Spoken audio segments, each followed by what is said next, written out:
Women Up Radio, designed to facilitate women's empowerment, improve your career, develop your talents, incorporate your passions, achieve fulfillment and success. Hello, this is Anna Letitia Cook of Women Up Radio, supporting empower women and the girls on the road in their quest to support women entrepreneurs around the world. Fernanda and Taciana are visiting 26 countries. They're interviewing women there and researching the conditions, the business ecosystems, challenges and advantages that exist in each country. Today, we're visiting Russia.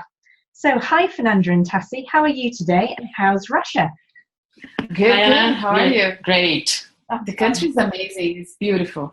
Oh, lovely. So tell me, what's the general vision of business, women in business and women entrepreneurs in Russia? Well, I would say very interesting, but not good to tell you up front. We have talked to women in business here. Of course, they have had a very good education, especially because the women we were talking to, they're all from the Soviet times education. They have been many of them engineers, mathematicians, physics. It's very brain-oriented society. But what we see is even though they supposedly had this equal society, they don't see themselves as equal as men. Yes, we were talking to them and they're advancing their business, they're launching their business, but then what the majority said that they can grow their business up to a point, because if they grow too much, then they go into a man's land. Yes, that's how they see it. And it's very interesting because they're very strong. They have a very attitude, I'm good, I'm smart, and I know what I'm doing, I'm growing my business, but they doubt themselves in terms of how big they can grow. Oh, really? Yeah, and I was going to add something because, as much as we can, the purpose of the project, of course, is not to bring any politics or any sort of controversial topics, because our focus, of course, is telling stories of these women, regardless of the circumstances and the conditions that they face. But from time to time, when you get into a country that it's so shocking, has so shocking policies in terms how they approach and they protect women, and Russia is certainly one of them. And I think we have the obligation to speak out. For example, when we were in Russia and being here, we just learned that recently, early this year, the president just signed a law that, it says it's okay for a husband or partner to hit a woman for the first time. So the first offense is okay. He can, go away and nothing will happen. So when you have a society that allows somehow this kind of, behavior, I would say that says a lot about, the kind of agency that these women have to really go outside and prove themselves. They are strong, they have attitude, but still they are not in the most favorable conditions, not only to become entrepreneurs, to start business, but also to have a relevant place in the society, which is a pity. It's a huge country, beautiful country, but they are trying to do it. But I think it's important to speak out when we see things that might impact the ability of a woman to be productive, to be active, to contribute to their country. Oh, that sounds appalling. I can't believe that. Well, what does it mean for a woman to be an entrepreneur in Russia in that case? Because it must make it very difficult because they won't have the natural respect or support. I think it's when we think about Russia, they come from Soviet times, and we always thought about that they would be equal, right? Yes. They grew up to be equal. They have everything the same, but what we have been seeing there when we were there was completely the opposite.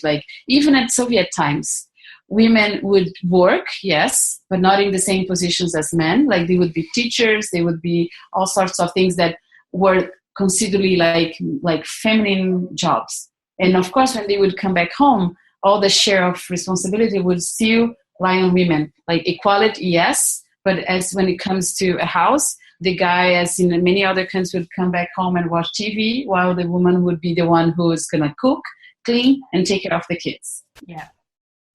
And now that they see an opportunity to, that's like a more open society or more open government, but not as much like supposedly they're open, but what we heard from these women is like, even like we would interview them would be different conversations when we would be in a dinner table and chatting off no cameras. That's the reality still. Yes. Oh, really? Yeah, and what really strikes us very odd is like when we ask them, do you see a woman president in the future of the country? They say no, because being a president is like, it's a very strong position, and other countries should fear your president, and a woman will never have this place in Russia. Oh, so it's almost as if they equate it with physical strength. Yes. And it's a paradox because, as we mentioned, they are very strong. Yes. They are very focused when they want to do something, and they are doing great things, of course. Yeah. But when they say that, okay, I can go up to a limit, that's so controversial and contradictory. And there's also aspect in Russia. Historically, it's not an entrepreneurial country for the reasons that Fernanda was mentioning. Yeah. So entrepreneurship for them, it's still, very in the basic steps, not only for women, entrepreneurship in general, but it seems to be even harder for women, to operate under these conditions. Yeah. So they still have, a lot to do. There are initiatives, of course. There are women entrepreneurs. Curiously, there are, women who are returning to Russia. They belong to some of the former Soviet republics, and now they return to Russia to start their business. So you have different minds. Yes, that's a positive aspect about the business environment, the business ecosystem, because they have people with very good, education. They speak the language, of course, and other languages, and they bring different experiences and try to impact these women who are local and are trying to pursue their entrepreneurial path, but still face a lot of challenges. So it's a positive aspect. We interviewed one of the entrepreneurs that was really completely different from the other ones we interviewed. But for her, it was different because she pretty much spent her entire life outside of Russia. She migrated when she was a teenager, so she had developed her professional career in the US, in the UK, in France. So she was exposed to different thoughts, like different people and different way how society is ruled. So now she has this strong mind of a Russian, very strong personality. And she says that women, they don't advance as much because they limit themselves in their minds. And she says, no, I can go up to whatever I want to go. Like she was a very successful professional in France, but then she decided to return to Russia because she wants her kid to have an education in Russia. Yes. And she started like her business. And I think there's another interesting aspect that, touched us with the project directly. And certainly, it's a hurdle that they have to face. And, more than a couple of people talk to us about it, which is the issue of trust. Yes. So at first, it was really hard for us to get in touch and to reach out to these women because they didn't want to talk to us. Of course, they didn't know us. Yes. They didn't know what we want. They have a broad idea about the project, but it was some sort of fear. Okay, why should I speak to these people? I don't know. I don't know what they're going to do with this information, what I'm going to do. So it was really hard. And trust is certainly still an issue for them. I'm sure there's historic issues, reasons for that, but it's a pity because it impacts definitely, their level of interaction, how they can, work with others, collaborate, because there's always this trust aspect that's for them, it's still very hard to overcome. And it's basic for, if you want to do business with other people. Yeah. And increase and develop, when they have trust issues along the way, it becomes even harder, right? Okay, so are there any other factors in the business ecosystem that are important? It's hard. Everybody says it's hard to do business in it's very in bureaucratic to open your company. And especially like what they say is something, you face like a lot of bureaucracy to put up your business, and then you start growing your business, running your business, and the government doesn't care too much as long as you keep it small. But of course, when you start like growing and make money, then they will come after you and see if they can see how tax you even more. If they don't like what you're doing, you might be out of business just because. So it's not like we would say like it's a stable and very open and democratic environment from what we heard. Of course, like we interviewed like a very tiny bit of women in Russia. Yes. We cannot say for the entire country, but we were in Moscow, so like the most open and the most developed market in Russia. So I would say that is a fair thing that might be like this in the country as well. Yeah. It's still, it felt that the country has still a lot to develop in terms of business ecosystem, and they know that. I mean, we hear things about Russia, and how they're trying to really to overcome and to gain international protagonism, not only in the in some areas, but also in the business world. But still, they have practices that so many times go against what other countries and other environments have been practicing. So they know they still have so many basic things to overcome to really become a much more entrepreneurial nation and group of women, of course. But on the bright side, what we heard from entrepreneurs is just because it still has a lot to develop, they're coming back exactly for that. Like, let's say when you take about like healthy snacks, and when you see the European and the American market that is super developed, it's super competitive, you have like such a level of development in terms of products and in diverse companies, right? But in Russia, it's like it's a new concept. So what they say that they are able to get things from other countries that are like already successful and bring into Russia because it's still a very raw market. Yep. Mostly it's a country that is still much focused on state-owned companies, like the government interaction. So entrepreneurship, as Taci was saying, it's new. Like entrepreneurship in a sense that like different small companies, they have this big, oil company, gas company. This one's like is very regulated and is intricate. But when you talk about like this different mindset of startup, Russia is still like very at the beginning. Baby steps still. Yeah.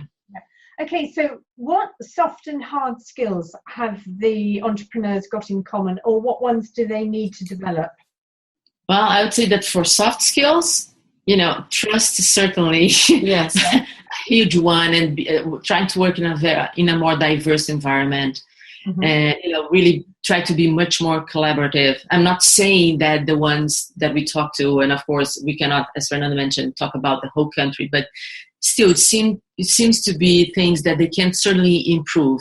And trust, I would say, is the first and foremost thing that they have to focus. Yeah, because like when we met them, when we broke through this trust issue, that they were open to talk to us, they were very nice, friendly, but it's not like we could feel the difference in terms of openness that we have been meeting in other countries with other women. Yes, yeah. In terms of hard skills, I think they are trying to learn from the others. Again, in the business, with the business mind, like, okay, with business models can I apply to my business? What kind of resources, what kind of suppliers? How do I develop suppliers? How do I interact with them? So business skills that they really do not have as much developed as in other countries. They are always really looking for that. And one thing, because they are very focused on education, what we saw, like the women there are really like, do it yourself. Okay, I don't know this. I'm going to, delve into whatever book, whatever website, whatever source of information that is available to learn as much as I want. They don't have this mindset that they're going to wait for someone to bring the information. They're very much like focused on, okay, I need to learn that. I'm going to study. Like a very, curious mind and focused on learning. Yes. The self-starters, they're prepared to go out and find a way of doing it. Definitely. Good.